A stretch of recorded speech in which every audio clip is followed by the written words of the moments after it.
Today I'm going to be talking Cummins diesel engine builds with Matt from DFC Diesel. I got a bunch of questions compiled from you guys, and I think a lot of you are going to run into if you're looking to build a 5.9 or 6.7. So him and I are going to take a deep dive into issues they may have, what is a worthwhile upgrade at different power levels, things you should think about for the future. It's going to be a great conversation. Before we get to it, I want to give a shout out to a couple of our sponsors who help make the Diesel podcast possible. The first is Kershaw Knives. They've been a longtime supporter of the podcast, and they have a 40% off MSRP code just for you guys. If you go to kershaw.kaiusa.com, use code TDP40, get you 40% off retail. They have a ton of choices for different opening mechanisms, blade steel, blade shape, handle designs, and their whole lineup's designed to meet really any budget that's out there. So if you're in the market, definitely make sure head on over to their website, use code TDP40, and get 40% off retail. Also, recently, we started an apparel company. We wanted to put different ideas and things that we were chatting about in the office, put them on t-shirts, hats, mugs, things like that. So we started Rugged Threads Co. You're going to find a link down below to be able to click on over, check out our website, what we've got on there. There's t-shirts like what I'm wearing right now, and I'm really proud of the crew putting everything together, coming up with the ideas, the website, and all of you guys who have placed orders. We've been really overwhelmed and humbled by the support that Diesel Nation has given us. So head on over, check out what we got. If you have suggestions, you got questions, we love hearing from you guys, and we appreciate all the orders that you guys have placed so far, and we love when we're able to ship them out to you guys and then get the feedback or get tagged in pictures, so that's great. All right, let's get to today's podcast with Matt from DFC Diesel and talking about Cummins engine builds. Matt, welcome to the Diesel Podcast. I'm excited to chat with you today. The Diesel Podcast is about diesel engines, and you're an expert in diesel engines. I got a bunch of questions from our listeners to ask you, and a lot of them I don't know the answers to, so I'll be learning along with everyone else. So welcome back to the podcast. Yeah, thanks for having me. There was a really kind of great question, and I think a lot of truck owners may be in this position where this guy has a 5.9, and I'm not sure if he's the original owner, but a lot of people will buy one and maybe their second, third, fourth owner, and they might know some engine work was done, but they don't necessarily know the extent of it. So this particular listener, he had done an engine build in the past, and he was just looking for like a reliable 600, 650 horsepower. Well, as things go, we start to add more fuel, more air, get more aggressive with the tuning, and his power level is going to exceed that. So we had some questions that I wanted to ask you, and the first one was about the bottom end. So say on a 5.9, let's say a common rail, do you even have to touch anything with them until you hit, like over 1,000 horsepower, or when it comes to the crank and rods and bearings and all that, what would you say about the bottom end on them? Every part has different design limits for sure. Like on a high level amount, I mean, I've seen a lot of both on engines that I've worked on as well as even on customers and stuff where, like uh essentially stock bottom end oh 03 to oh 07 more than capable of probably putting down 1,400 horse to the wheels on a dyno. But I've found that after about 800 horse, if you're sled pulling, you'll bend the rods. So it's like there's kind of like that gap where it's like, what are you doing with it? Like it's one thing to hit a big number in a dyno, but it's another thing if you're like loading it down and towing and stuff. So 800 I'd say on a common rail is probably the threshold for before you can start bending the connecting rods. Um but then from there, I mean the like you have um seven main bearings in those engines and stuff. So I mean, it's like even needing a girdle and stuff. I mean, even at 1,400 horse, I'm still not ever seeing the mains walking around or having any excess wear or anything. So that's more of a cylinder pressure issue. Like if you start getting upwards of well over 100 pounds of boost and stuff, you can definitely start stretching those bolts and stuff and risking breaking them. But the main cap design is more than strong enough to probably 1,500 horse, then looking at needing head or needing main studs. I know a lot of people would say that you need them sooner than that. I mean, and it's one of those like, precautionary things like, do you actually need it, or is it just like, well, it has a higher level of comfort, right? Right. Most things that people would upgrade getting in those power levels is they put a different camshaft in, but you can't go too high a lift before you start running into piston to valve contact. and the crankshaft itself, I mean, um, I think in a lot of cases, guys are getting up to even 3,000 horse nowadays, even on stock cranks. So, I mean, they'll take the power level for sure. So really, the main consideration then, say if you're looking for 800 to 1,000, would just be the connecting rod. So say going with a set of billet rods, if you're doing a build, just to have that added protection and insurance. Yeah, and so like there's been a couple different options out there. That's again on the common rails. I mean, there's a lot of guys that when they build a common rail engine, they'll actually use like the 12 or 24 valve rods from like the 94 to 02. They definitely are stronger, but then again, you'd also want to update the rod bolts too, because um, even though the rods would take it, that'd actually be your next thing is you get that much reciprocating weight winging around. And if you ever have a issue where you break a drive shaft or something, I mean, it'd be pretty likely to shear off those bolts and chuck a rod through the side of the block. But Okay. I don't have exact horsepower rating, but I'd definitely say like a 12 valve, uh, 12 or 24 valve rod, probably good for 12, 1400 horse. Um, potentially even sled pulling. So Yeah, I think with this particular guy, he's probably going to be in that 800 horse range. I don't know for sure, but it's so easy to hit 8, 900, 1,000 on those trucks with all the parts and all the things that are out there. And I think he's being proactive and yeah. trying to avoid a rod through the block and not having a core and kind of everything else. Well, it's kind of interesting, like, because perspectives have definitely changed over the years. Like when, like, I started getting into this around 2000, probably about 2004 when I was first introduced kind of the performance diesel market. And around 2004 or five, I mean, if you had if you got like, let's say like an '03 Cummins to 500 horse, that was like one of the highest horsepower ones probably in North America at that point. And and then guys were like obviously doing multiple stages of nitrous and like yeah, they might actually hit out like an 800 horse number in the dyno, but in real world they weren't putting down more than maybe 500 horse to the wheels because they didn't have the injector technology then, they didn't have the CP3 pumps, they didn't have like a lot of the upgraded turbos, other things available. Um back then that was like a huge number to hit.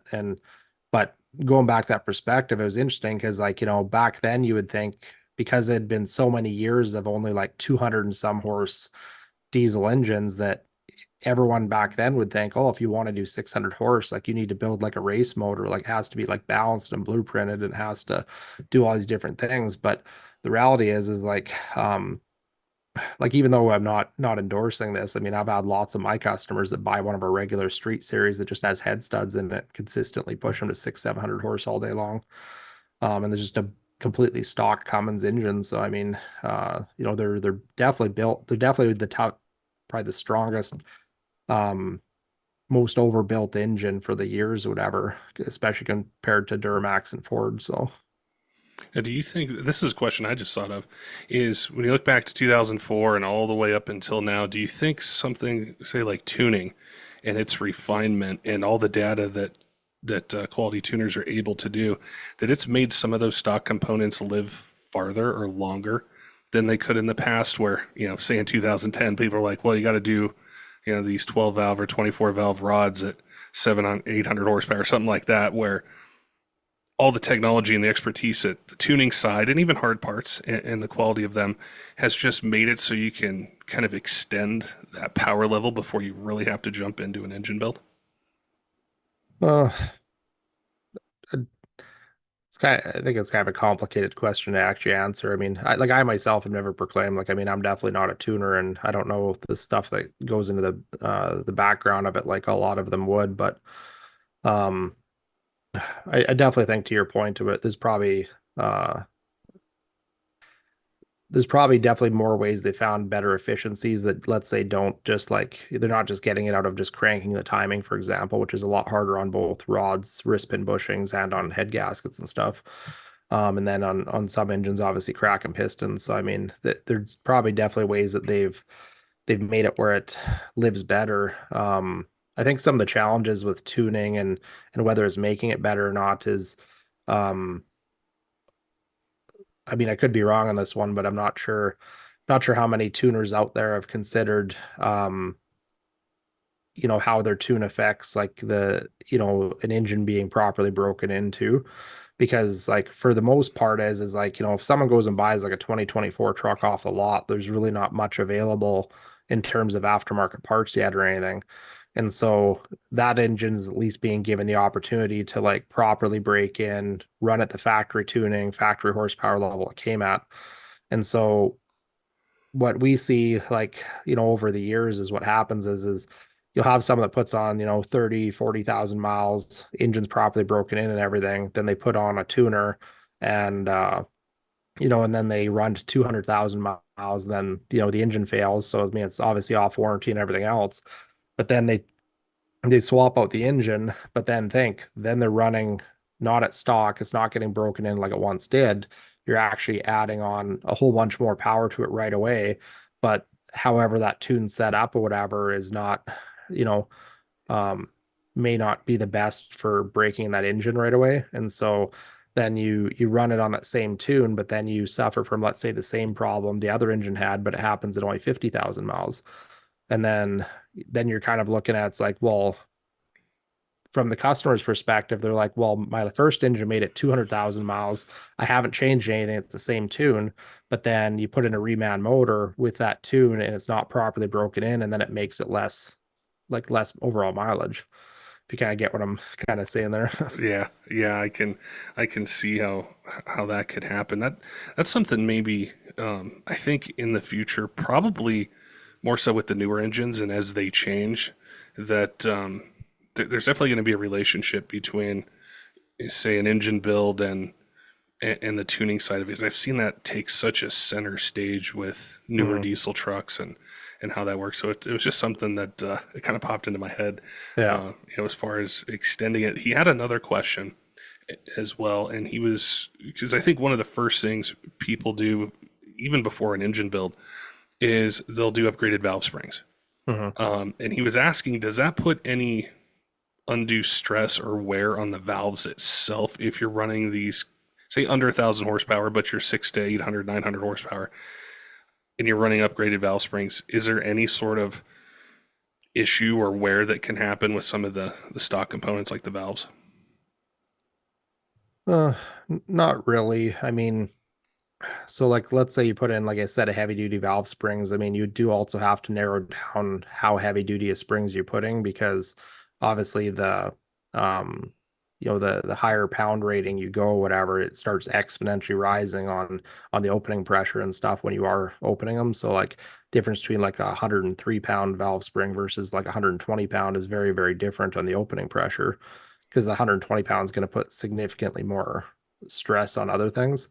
But really, I guess where it goes into is like when you're at like the under the 1,000 horsepower rating. I mean, the stock valves are perfectly fine. I mean, it's really more of an EGT issue than it is a valve spring issue. So as long as you're keeping the EGTs in check, I mean, the stock valves easily hold up fine. I mean, even again, I guess I got to be careful of saying like how high I've seen them go versus what I would say that they should go. Um, but yeah, I mean, as long as EGTs are in check, I mean the valves are fine. Um, depending on the year of the head, like some of the '03, '05, and we've even seen some of the like around 2010 to 12, 6, 7 Cummins, the valve seats weren't put in with very much crush, so they can sometimes fall out. Um, if you ever notice like any sort of like some of the trucks we've seen that we've caught in time, that like had a stock head on it, is you'll have it out, it's at full operating temp, you go out towing or something, and let's say you stop at a gas station, you're letting it sit there and idle and cool down, and then you start hearing kind of a weird thumping noise. That could actually be signs that a valve seat's starting to move a bit in the cylinder head. So but yeah, to go back to the thing, so I mean, 1,000 horse, I mean, as long as EGTs are in check, the stock valves are fine. As long as the seats are in with enough crush, they're not an issue either. Where you start getting into running things like billet valve bridges and uh, sorry, I'll back up. When you do run heavy duty springs, you should run probably heavy duty push rods with them as well. Nothing, you don't have to go anything extreme, but something stronger than stock, because again, too, you are putting little bit more load in the geometry of everything opening and closing and stuff. But if you did have heavy duty spring, like 103 pound spring and stock push rods, most time it'd be fine, but you might risk the odd one either bending prematurely, especially under like 4,000 plus RPM. So um, again, like just a lot of my friends and a lot of the people I've seen over the years is sometimes you are just kind of awestruck as to how much abuse those things can actually take from a stock position. But then the next guy goes out and takes it and babies it and then has a problem. So I mean, it's sometimes it is the luck of the draw a little bit. Yeah, and I think that's why I love the questions that people gave because I think they're trying to invest their money wisely and they're trying to decide how much do I want to gamble with this. Like you just Mm. mentioned, you see a video on YouTube, some guy making 1,400 horsepower with not a whole lot done to the engine, and then somebody else has an issue at 600 or 700. Yeah, And so these questions are really good. One that I just thought of right now is with the dampener. yeah. How important is that to upgrade when, say, someone's buying or doing a build or they're ordering a long block? Like, what's your opinion on an upgraded dampener? Uh, on the Cummins, it's kind of tricky because I mean, there's obviously a couple different types of aftermarket dampeners out there, and Um, like Cummins are like they're an internally balanced rotating assembly anyways. So they don't have any like offset weight on the front harmonic balancer or on the flex plate. And so I would say like I wouldn't worry. Like the only time your stock dampener is really going to be causing issue is let's say you had a front main seal leak and you're starting to have it where the rubber that it's mounted to is is starting to kind of like swell and protrude past the surface and stuff. That can start causing issues that could prematurely either cause a crack in a crank or take out some bearings or something. In the stock dampener, I mean, as long as you're not revving it constantly past like 3,500, 4,000 RPM, I mean, it's fine and stuff too. But some of the aftermarket dampeners, especially on Cummins, is like can be very challenging to keep the bolts from constantly loosening up on the front of the crank. Um, we've fought with some of them over the years where it's like, didn't seem to matter what you did, the bolts just kept on wanting to loosen up all the time. And so you'd have to be really conscious of that when watching it. So I'd say the dampeners are probably something more that yeah, if you want to start building something that's 1,000 plus horse, definitely look into including that. Like our tow haul HD example for those Cummins, like the standard build on it to kind of give an idea of like, think we're even warranting it still for a 5 year, 160 or 100,000 mile warranty. And we build those things where they have heavy duty valve springs, heavy duty push rods. Um, and then they have, I believe we use like we do an upgraded set of connecting rods. I believe it's those Wagler as forged ones we put in them. And then, but we don't put a girdle in it. But we do put like a heavy duty flex plate and I believe uh, an aftermarket dampener, and then we do a balanced rotating assembly. So that's like kind of like, hey, we're saying that we're confident that at like the 900 1,000 horse mark that this setup or whatever is good for you all day long. But you didn't necessarily have to go out and, like I said, put in girdles or buy like, billet rods, for example. And not like you had to do a bunch of the other odds and ends that sometimes people think that you have to do. I just thought of another question to ask you, and I'd say this wouldn't be necessarily for a new engine because you just mentioned the flex plate being part of the balancing. But I'm thinking, say, maybe it's not even one of your engines, so it'd be more of a general question. Is somebody has some sort of engine build, say they did do the balancing on it, say the flex plate broke, Mhm. or they're doing a full billet, kind of race 48 RE and they get a new flex plate. Can that stock, well, it's not stock, but that billet flex plate that they get that's brand new, can it throw off the balance of the engine, or what would you suggest somebody do when they get into that position? Say they're doing transmission work, it includes a flex plate, but the engine's already balanced to the previous one. Uh, well, the first easy answer is yes, it can absolutely throw it out. But in general, for kind of the bandwidth, like I mean, like if you're a shop that constantly balances, I mean, obviously most shops are obviously going for perfection. And so, if you were to like look and say, okay, well, here's our criteria and here's the bandwidth that we want to stay within for balancing.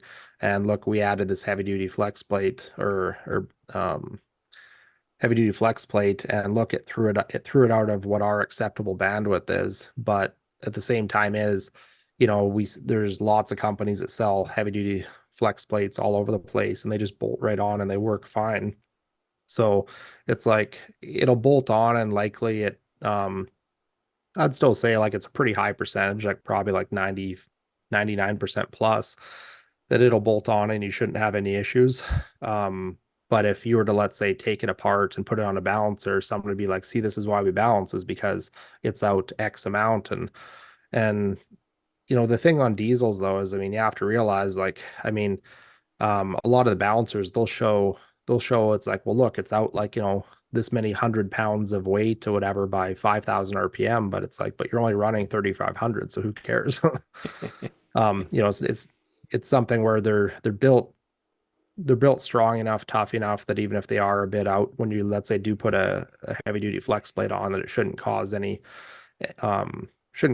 issues that anyone would see. I mean, again, in the probably, I think we're around about 5,000 Cummins that we've built, and I mean, I think I've seen 3 broken cranks in that time. And a broken crank in a Cummins is most likely caused by some type of harmonic vibration issue that fatigued it over time. I So it's just a pretty thought, pretty small percentage. yeah, yeah. I was gonna ask you because we've been chatting about 5.9s, and I know they're like, if you're a Cummins fan, that's kind of the grail, the grail engine to have. Mm. But being you're in Canada, and there's some things that you guys can do with newer trucks that we can't do down here, or it's just we're not seeing it.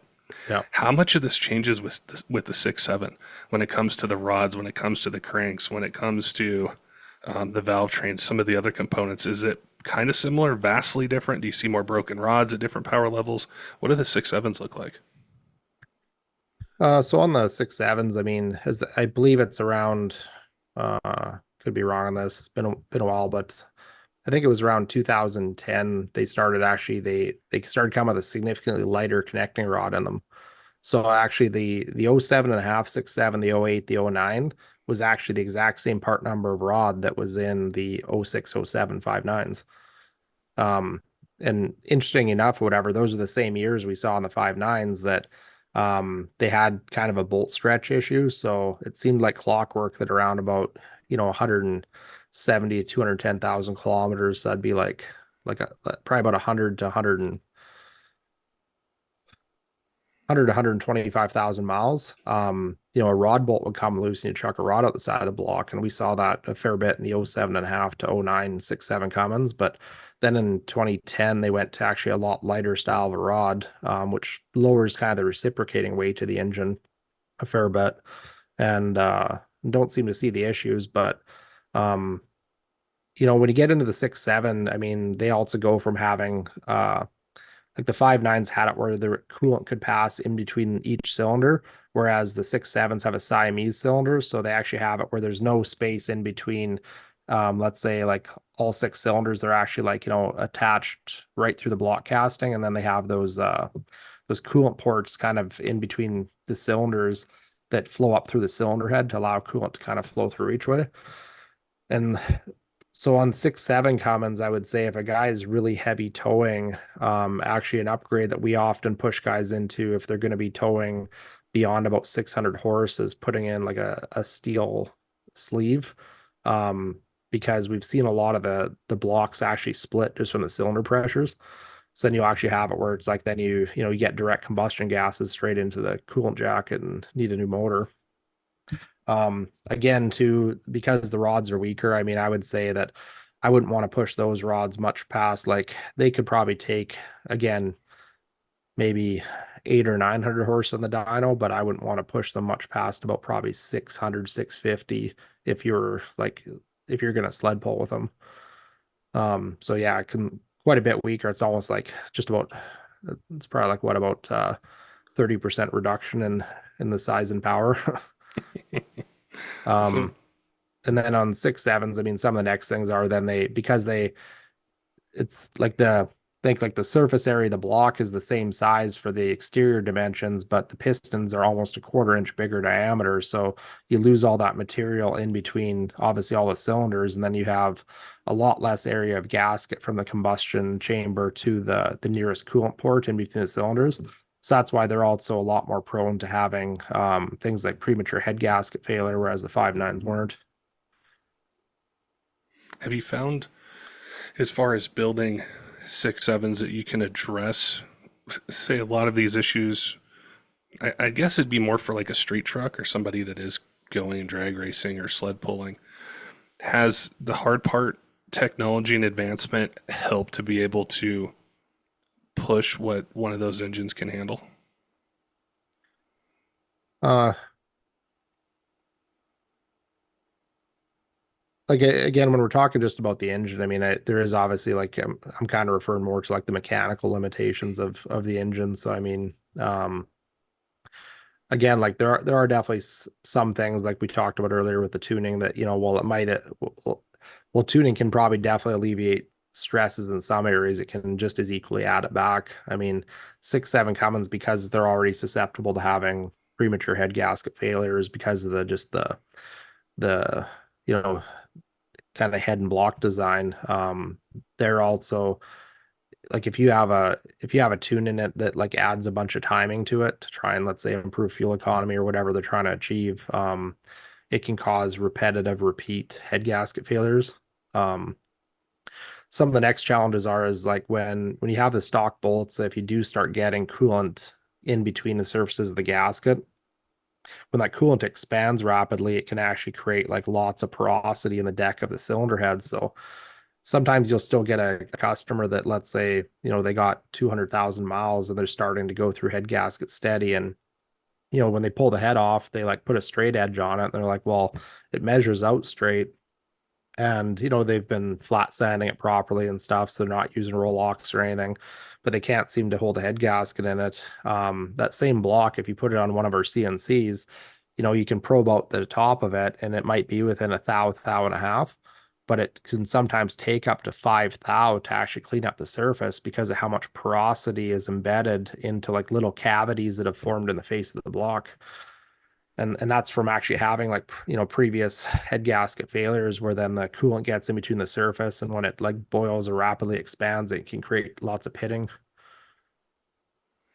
That there's so many 6.7 owners over the years that I've talked to where they've had multiple head gasket failures. But that same situation you just mentioned Mhm. has happened, and they just fight it over and over and over again. And that it reminds me of another question that listener had with the 5.9. But I think it'd be great to chat about. Is he wanted to know at what point or what power level would you need to fire ring or O-ring the head, say on a 5.9, to be able to avoid some of those issues? Uh, you know, again, with all these things, it's like I wish there was obviously just like a one size fits all, but there is obviously lots of variables that go in.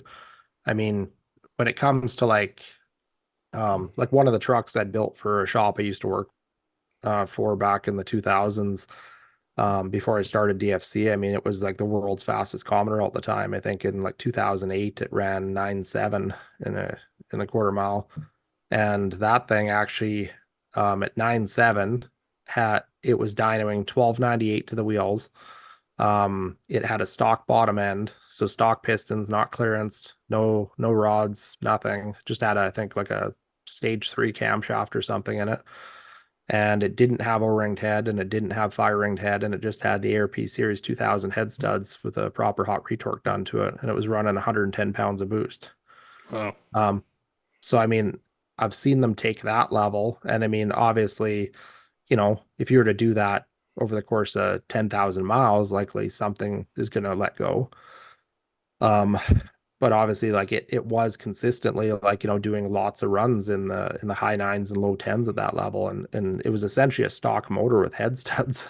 Um, so I mean, that's where I've seen in the past it is possible. But you know, the head studs are definitely like like the one nice thing about a remanufactured motor is like, so I think if people have talked before about having kind of like a seasoned block or a seasoned head. So it's kind of like, whenever, no matter how good the castings, like a lot of castings usually do still shift a little bit from heat cycling. So essentially, if you were to like, let's say, have a block and a head and they've already put on 100,000 miles and they've kind of settled where they're going to settle, and then you go through and you actually put on an even better surface finish to the block and the head than they came from factory, and then you clamp it together with a set of head studs right from factory, not with a set of head bolts, it already is going to have far significantly better success than that stock engine ever would have, than even of just, let's say, putting in head studs later, after the head gaskets failed. Um, so on the 5.9s, for example, like even when we offer uh like our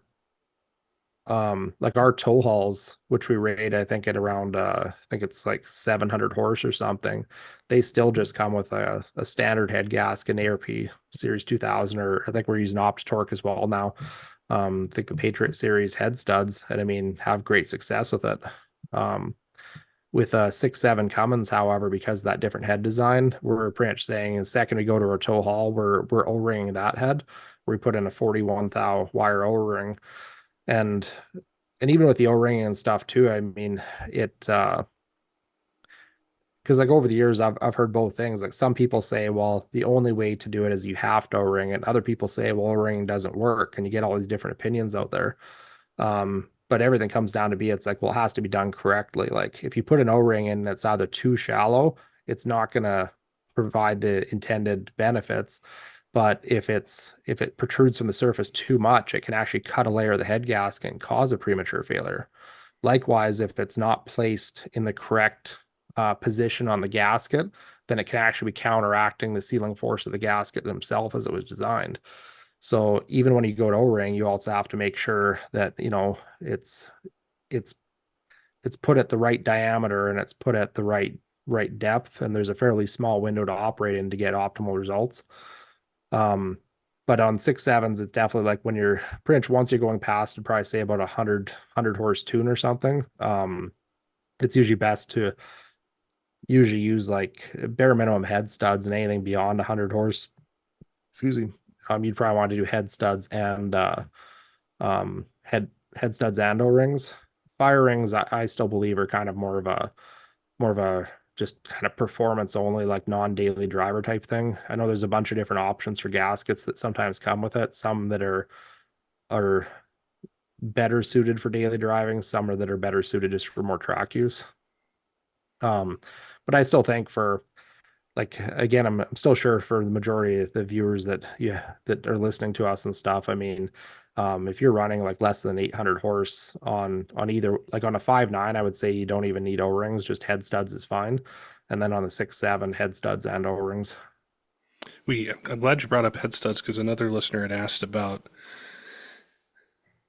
do head studs, and I guess it would depend which kind of tensile strength that they have. Can they put undue stress on an engine? Are there any things you've seen as an engine builder that would push it one way or the other with maybe some, I don't want to say failures, but maybe some issues that can happen with them? Well, so like where I typically don't ever recommend to people is if you have, let's say, a stock 6.7 engine, probably the max you should ever put in would be the equivalent of like an OptiTorque Patriot series or a ARP series 2000, like the most commonly known studs out there. Not to put anything more than that, because so whenever we're remanufacturing the engine, we torque plate every single block. And our torque plates we use is we actually took like the factory cylinder head, we bored it out, and we use that as our torque plate. So it's like branch about the best replica we can get, of like what's acting on the engine and stuff when you torque it down. And the thing is, it is a actual very very noticeable and measurable difference between torquing that torque plate on with it, let's say a stock bolt, a ARP series 2000, and then like a ARP 625 series. So the problem is like you're actually pulling the cylinder out of round in different ways because of how much you're pulling on it. So if you take, let's say, a bone stock engine that, they use torque plate hones when they're building them too, but they're designed for the pressures that the stock bolts exact on that block. So when you put in an ARP Series 2000 or something similar, you are still slightly pulling that cylinder a little bit more out of round than it was that came from factory, but you're quite noticeably pulling it a lot more out of round when you put a 625 in versus a stock bolt. So um, essentially what could happen is like you let's say a customer is like, no, I want to make sure that this head gasket never fails, so I want to put 625s in, and I want to take it not just to the ARP setting, but I'm going to take it a little bit more and everything else beyond that. um it may be true that it prevents their head gasket from failing, but they may actually end up having it where 30,000-40,000 miles later their cylinders fail because how they were worn in now actually changed, and it's actually putting different pressures in different part of the rings and stuff. And you could potentially also almost create it where you're getting a little bit of oil consumption or anything else afterwards because now the rings aren't properly sealing in the cylinder bore. So yeah, it can definitely cause um, you know additional unforeseen um circumstances, whatever, when you are actually putting, like, again, like that much better of a fastener in that the engine didn't originally come with. That was almost the recipe for so long with a 6.7 was you just got to go Mhm. right to the 625s and do it. And I never thought about what you just mentioned. But I think a lot of truck owners, if you just start browsing around or asking questions, a lot of recommendations will be go to that 625, even if it's like a 550 horsepower truck, because of what you just mentioned. They don't want to have another head gasket failure, Yeah. and so they think just clamping it down, as tight as possible is like the best way to the best way to approach it. And actually, as we talk about it, that actually, like, maybe on a future episode, I'll just confirm exactly how much it is, but I'll at least let you know, like, hey, this is how much it actually pulls it out.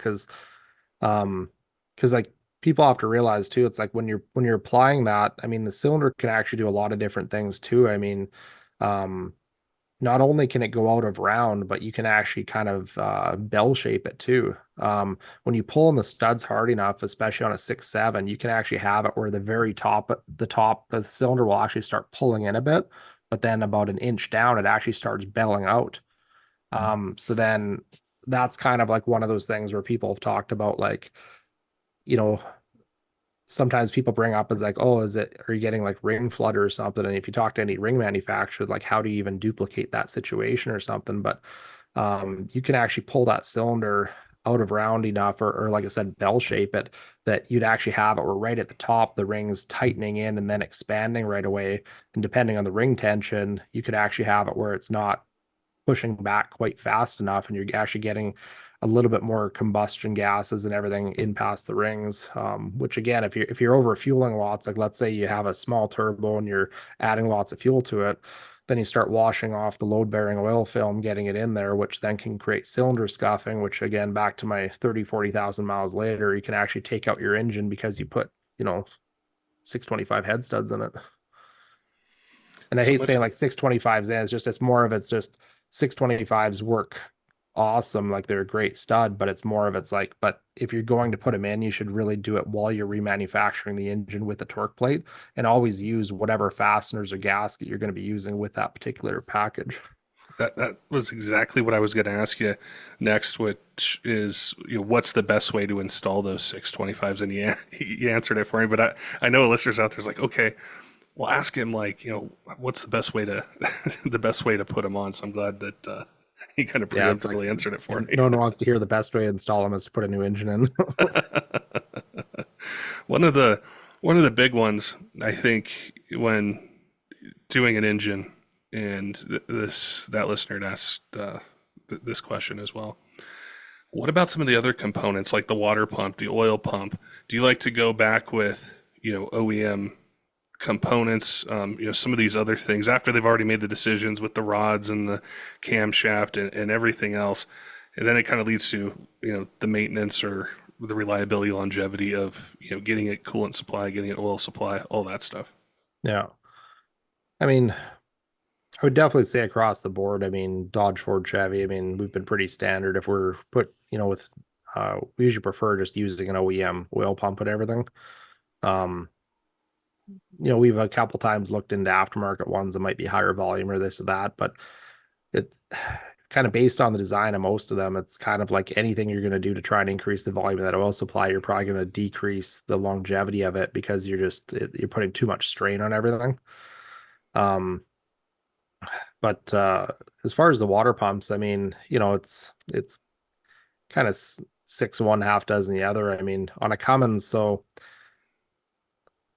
a Cummins in more of like a racing or drag racing application, it's a lot better to go with like electric water pump, even Duramax and stuff. A big reason why is like think like because there's a lot of different parts out there. There's like the coolant bypass kits that like remove that plug in the back of the block, and think like your thermostat's right at the front of the engine. So um, from the time the coolant's flowing in or out of the engine, it has to travel all the way to the back of the engine, do a 180, and then come all the way back up to the front. And so what tends to happen in, let's say, performance applications is you're putting a lot of power to it, you're putting a lot of heat to it, but the big thing you're putting into it is as you get that rapid heat expansion of like, let's say, doing a brake stand and launching and hitting like 12, 15, 1800 degrees right away, you're also going to like 4,000, 4,500 RPM or whatever may be on the track. Well, that's an incredible amount of volume of coolant to try and move through a tiny little thermostat. So what happens is if you haven't, let's say, done the bolt-in frost plugs or something, you end up popping out a frost plug because you just spiked your coolant pressure. Instead of being at 20 pounds, it might hit 60 or 70 pounds, then you pop a plug out. So the electric water pump, because it just spins at one speed all the time, I mean, that doesn't happen anymore. Even though you get the thermal expansion of from the EGTs and the power going through it, you're not getting that sudden surge of like really high RPM coolant flow going through the block. But at the same time is, a mechanical water pump. Like I guess some of me has to remember too, it's like when I dealt with a lot of those things was still back in like 2010 or older. And I mean, I know electric motor technology has come a long way in the last 10, 15 years. So I was about to say you have a good chance of like a mechanical water pump outlasting one of the electric ones. But nowadays, I mean, electric one may very well last as long as a mechanical one would. So There's a lot to think um, about. There's a lot to think about with these engine builds. There's so many components, and for someone like myself, or a truck owner out there, we just know a little bit here and there, but we're not thinking about all the details. And it's why it's so helpful to be able to chat with you and ask you these questions. And I thought of one. I didn't prepare you for it. It's just kind of out of left field. It's not going to be very technical, but it's something I get asked every now and then throughout the year. And it's not necessarily to do with Cummins, Duramax, or Power Stroke. So maybe this would be like a special project or maybe a request that you guys might get. Do you ever get people that are wanting to build like one of the smaller Duramax engines or the Eco Diesel or anything that's like in the half ton or the smaller trucks where they're looking for performance, or is that market just so small for the performance side where it's really tough to dedicate the resources and the time and the R&D to come up with, say, a built engine for one of those other diesel engines? yeah, I think you kind of answered that right on the end of it is that is like I don't know what the most recent numbers are in the last couple of years, but I know when we are looking at some analytics on getting into some of those ones, like I think it was maybe around the 20, again, don't hold me the exact year, but I thought it was like around the 2019 or 2020 model year or something. Like it was just before COVID. Um, but I think they'd only done like 1,500 of those Colorado diesel Duramaxes or something, like very, very small. So I mean, it's like even if you had 10% of people, it's like potentially 150 possible things. And then the next challenging thing is how do I even I don't have the advertising dollars of Red Bull or Coca-Cola, so how do I even reach those people to let them know that we would have those options? um, but um, I think a lot of it right now, whatever, is that compared to 10 plus 10 or even 15 years ago, I mean, the OEM manufacturers have kind of given us a lot of what we wanted. I mean, Whether it's in the, the medium duty engines like we regularly do, or in the more light duty ones like Colorado's or the half tons. I mean, they're all making good power. I mean, you can get out on the highway, you can pass very easily. They can still tow a trailer. They're getting good mileage and stuff. And for the most part, I mean, they all have their quirks for sure, but they are definitely getting a lot more reliable than they used to be 15, 20 years ago, or even 30 years ago.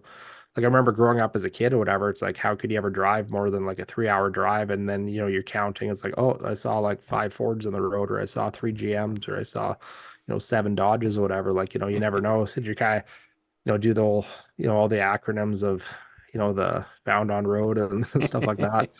But you definitely don't see the amount of new vehicles broken down on the road. I mean, who knows? Maybe it's just because everyone has a cell phone that can get a tow truck there quicker too. So, um, but yeah, no, I haven't really seen or heard of any demand for those things. And I would say that if demand was coming, what we'd probably see first is you'll start seeing obviously the companies that specialize in injectors, pumps, turbos, like they'll be the first ones to start increasing power enough on those things that, if we start seeing that they're regularly failing and that there's obvious upgrades to do, that would create an opening for us to start getting into building better engines for them. But currently, yeah, you're just not seeing the demand yet. So maybe in another 5 years we'll be talking, and they'll have they'll be getting, they'll be going from the so I'm not even sure, like they're probably around what, 300 horse now or something.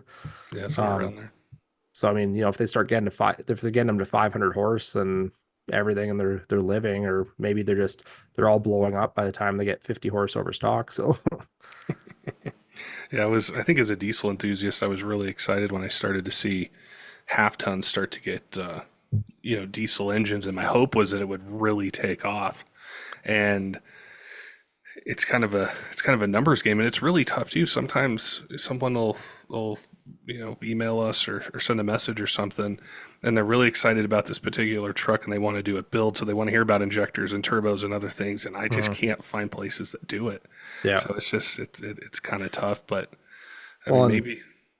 I mean, obviously I've been seeing the videos and stuff on some of those newer Duramax 3 liters or whatever, and it's like they took a page out of BMW's book, and we need to put like 500 million hoses and different things and stuff on them. And eh, you know, kind of, I think the crossroads is like, when you have the displacement in a larger engine, there's less things you need to do to get the power output. But then the smaller the engine to go, the more things you have to do to enhance that engine to get there. So if anything, it's like, even though the engines are a lot smaller, if anything, they're far more complicated than they've ever been before, compared to even like the medium duty engines that are in the 3/4 and 1 ton pickups. Um, like some of the re times, like, because that's the thing too, is everyone thinks it's like, oh, it's just a half ton engine, it's only a little 2.5 or 3 liter engine and stuff, and thinking that somehow the displacement means it's going to be cheaper to fix. But if anything, the half the displacement, it's like double the price to fix them. Yeah, it's definitely something I'll keep my eye on. I wanted to ask you that because you see, you know, all the requests from whether it's dealers or people calling in, just kind of what that was like. But I really appreciate you answering those engine build questions. And I know we kind of focused in on the Cummins side, but in the future we can jump into the Duramax or the Power Stroke. But there was so much great information and things that we should think about, whether we're doing a brand new build, or maybe we bought a truck, it has a built engine and we got bigger plans, or Mhm. just maximizing our budget. So I appreciate you answering those and dropping some knowledge on us. Yeah, no, you're welcome. I mean, I guess the final thought I would always I always try and educate customers on more than anything, is because this is something that not only myself, but probably lots of shops and other engine builders and other stuff encounter all the time, is that um, anytime someone's looking to actually build an engine, just be genuinely honest about what you're actually trying to build it for.